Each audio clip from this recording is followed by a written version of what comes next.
नमस्कार। Divine India science and spiritual happiness association यानी दिशा की शाखा संपूर्णम, जहां कर्मकांड, ज्योतिष, vastu, pyramid vastu, pranic healing यानी समाज को जिन चीजों की आवश्यकता है उन चीजों के लिए जो शाखा बनी हुई है दिशा के द्वारा, उसका नाम है संपूर्णम। संपूर्णम से कई लोगों ने सवाल किया कि जीवित पुत्रिका कब है।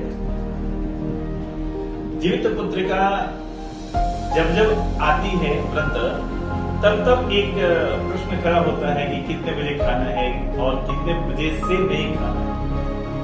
इस बार सन 2021 में भी ये सवाल पिछले महीना दिन पहले से हमसे पूछा जा रहा है।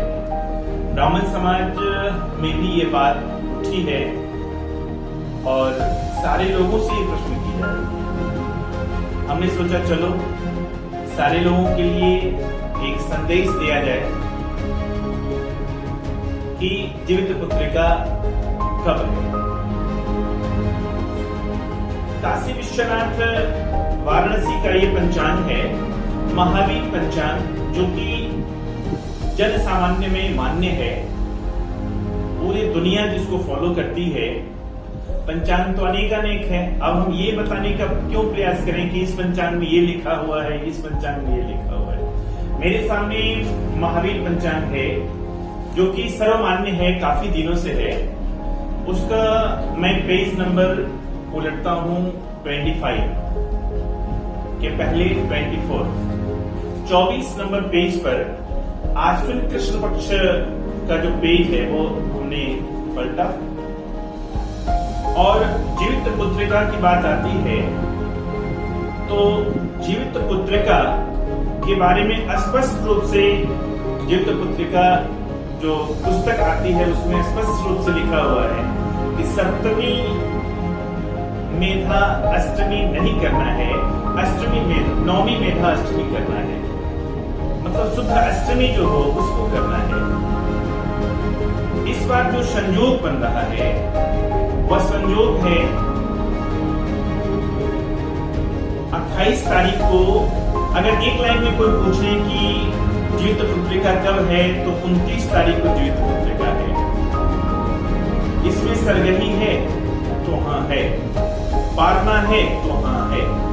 अगर जो लोग विस्तार से जानना चाहते हैं उसके लिए मैं बता रहा हूं, उनके लिए, उन माताओं बहनों के लिए मैं बता रहा हूं कि 28 तारीख यानी मंगलवार सप्तमी को दिन में 3:05 पर सप्तमी खत्म होकर अष्टमी प्रवेश कर जा रहा है। तो कुछ लोगों ने कहा कि 3 बजे से मतलब नहीं खाना है। हमने कहा नहीं, ऐसा नहीं है। उसके बाद 29 तारीख को अष्टमी 4:54 पे खत्म हो जा रहा है शाम में यानी दिन में। तो कहीं से कंफ्यूज नहीं होना है, कहीं से अपने आप को मतलब दिमागी टेंशन नहीं देना है।